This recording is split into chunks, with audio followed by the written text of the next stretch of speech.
아침에 나로 주의 인자한 말씀을 듣게 하소서. 성도 여러분 안녕하세요. 화요일입니다. 오늘도 하나님의 사랑이 여러분들의 삶의 자리에 가득하기를 간절히 소망합니다. 말씀 한 곳 봅니다. 잠언서 20장 15절부터 30절까지의 말씀을 봉독해 드립니다. 세상에 금도 있고 진주도 많거니와 지혜로운 입술이 더욱 귀한 보배니라. 타인을 위하여 보증선자의 옷을 취하라. 외인들을 위하여 보증선자는 그의 몸을 볼모 잡을지니라. 속이고 취한 음식은 사람에게 맛이 좋은 듯하나 후에는 그의 입에 모래가 가득하게 되리라.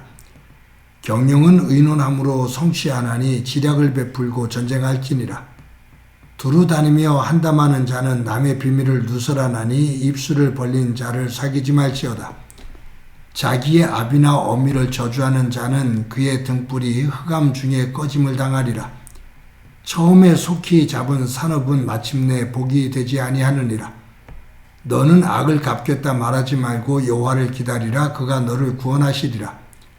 한결같지 않은 저울 추는 여호와께서 미워하시는 것이요 속이는 저울은 좋지 못한 것이니라.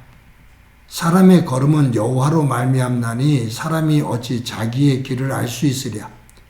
함부로 이 물건을 거룩하다 하여 서원하고 그 후에 살피면 그것이 그 사람에게 덫이 되느니라. 지혜로운 왕은 악인들을 기질하며 타작하는 바퀴를 그들 위에 굴리느니라.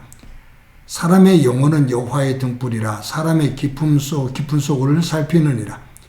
왕은 인자와 진리로 스스로 보호하고 그의 왕위도 인자함으로 말미암아 견고하니라. 젊은 자의 영화는 그의 힘이요 늙은 자의 아름다움은 백발이니라. 상하게 때리는 것이 악을 없이 하나니 매는 사람 속에 깊이 들어가느니라. 아멘.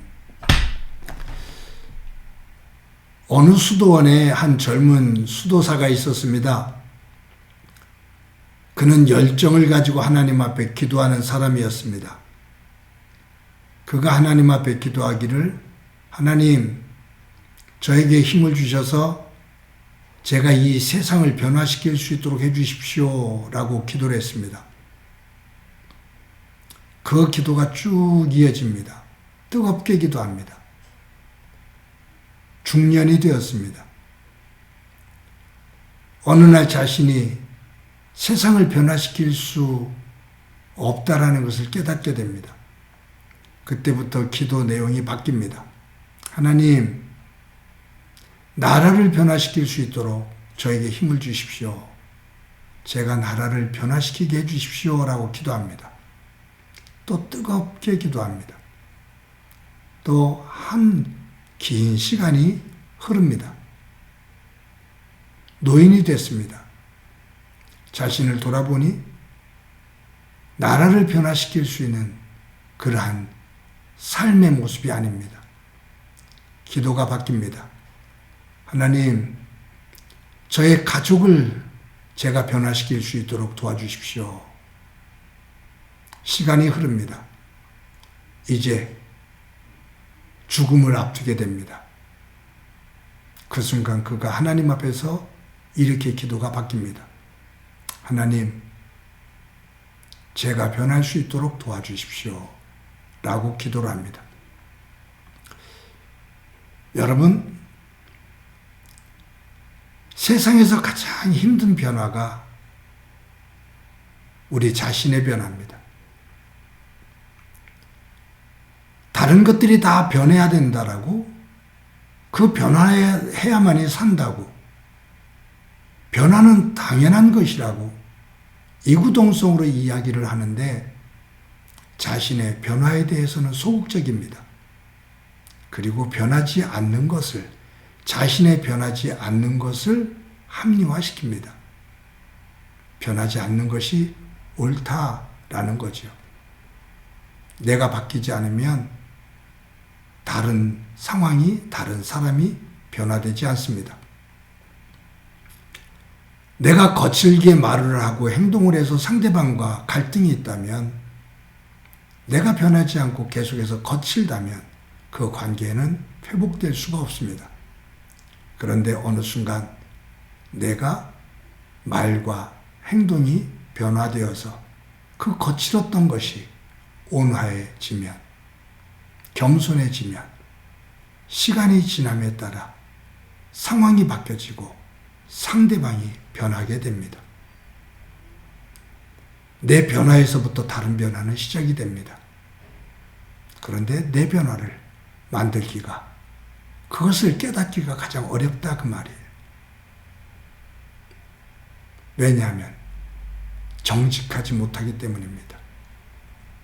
내가 나에 대해서 정직하지 못하기 때문입니다.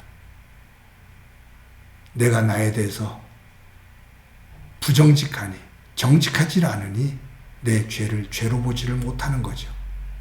그래서 다윗은 하나님 앞에 기도할 때 나에게 정직한 영을 허락해 주옵소서, 즉 내 죄를 죄로 볼 수 있는 맑은 영을 허락해 주옵소서 기도합니다. 정직한 영을 가진 사람만이 하나님 앞에 회개할 줄 알게 되고, 회개하며 하나님 앞에 나오는 일을 하나님께서 기뻐하시는 거죠. 근데 이 정직이 쉽지 않습니다. 오늘 본문 23절에 보면 이렇게 기록되어 있어요. 한결같지 않은 저울추는 여호와께서 미워하시는 것이요 속이는 저울은 좋지 못한 것이니라. 어제 우리가 봤던 성경 가운데 10절에도 같은 의미가 있어요. 한결같지 않은 저울추와 한결같지 않은 되는 다 여호와께서 미워하시느니라. 한결같지 않은 저울추, 또 속이는 저울, 이것은 정직하지 않다 그 말이에요. 기준이 똑같지 않다 그 말이에요. 상황에 따라, 사람에 따라 자꾸 변한다 그 말이에요. 이것은 하나님께서 기뻐하지 아니하신다. 정직한 추, 속이지 않는 추, 저울, 이것을 하나님께서 기뻐하신다. 이것은 저울추와 저울에 대한 이야기지만 사실은 사람입니다. 저울 자체가 속일 수 없어요. 저울을 그렇게 만드는 사람이 속이는 거죠. 저울이 부정직한 거 아니에요. 그것을 이용하는 사람이 부정직한 거죠. 즉 정직하지 않은 그 삶, 그 마음을 하나님께서 미워하신다. 하나님이 미워하시는 사람에게 하나님의 아름다운 복을 주실 리가 없습니다. 우리나라에서 처음으로 전자저울을 만든 분이 있어요. 김동진이라는 분인 것으로 알아요. 예수 믿는 사람이고요. 그런데 전자저울을 처음 만들었을 때 모든 사업을 하는 분들이 조알이라고 생각을 했습니다. 왜냐하면 변함없이 항상 정확한 무게를 말해주니까요. 그런데 이것을 가지고 판로를 만들려고 하는데 의외의 반응이 나옵니다. 사업하는 사람들이 좋아하지 않는 거예요. 시장에서 장사하는 사람이 이 전자저울을 좋아하지 않는 거예요. 이런저런 핑계를 대면서 퇴짜를 놉니다. 나중에 알고 봤더니 전자저울은 눈속임을 할 수 없는 거예요. 일반 저울들은 오작동을 시키고 조금 변화를 시켜서 속일 수가 있는데 전자저울은 속일 수가 없는 거예요. 그러니 장사하는 사람들이 그것을 싫어합니다. 할 수 없이 이분이 공무원을 찾아가서 도와달라고, 정확한 전자저울을 만들었는데 이것이 판로가 없는데 도와달라고 요청을 합니다. 그때 그 공무원이 한 사람을 소개합니다. 그 사람에게 가서 이 전자저울을 당신은 사용하라고 그렇게 말을 합니다. 왜냐하면 정육점이었는데 저울을 속여서 고기를 팔다가 적발이 된 거예요. 그래서 벌칙을 받는 거거든요. 그때 이 벌칙으로 전자저울을 쓰게 한 겁니다. 그러니까 주인이 툴툴대죠. 싫어했어요. 근데 할 수 없이 전자저울을 쓰게 됩니다. 그런데 시간이 지나면서 이상한 반응이 나타나요. 그 집에 고객들이 더 많아져요. 장사가 잘 되는 거예요. 그래서 주변에 있는 정육점들이 이게 어떻게 된 이유인가 알아봤더니 전자저울로 인해서 고기 근수를 속이지를 않는 겁니다.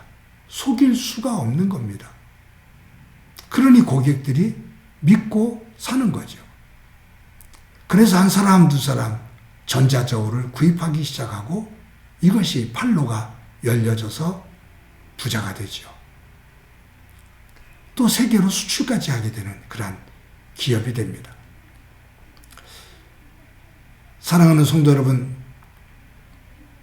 저와 여러분이 삶을 살면서 정직하다는 것, 그것은 결코 쉽지를 않습니다. 바른 자리에 서는 겁니다. 바른 마음을 갖는 겁니다. 불의와 타협하지 않고 하나님께서 원하시는 공의 자리에 서는 겁니다. 이것이 결코 쉽지 않습니다. 오늘도 저와 여러분이 하나님을 믿는 백성으로서 불의한 자리, 부정직한 자리가 아니라 공의롭고 정직한 자리에 서서 그 삶을 살아갈 수 있기를 소망합니다. 하나님이 정직한 자를 기뻐하시기 때문입니다. 하나님께서 정직한 자에게 복을 주시기 때문입니다. 오늘도 그 길을 걸어 하나님께 영광이 되어지고 하나님께서 주시는 복을 삶의 자리에 만들어 갈 수 있는 귀한 은혜가 충만하기를 간절히 소망합니다. 한번 기도합니다. 하나님의 은혜를 감사합니다. 오늘도 귀한 날 주신 것 감사합니다.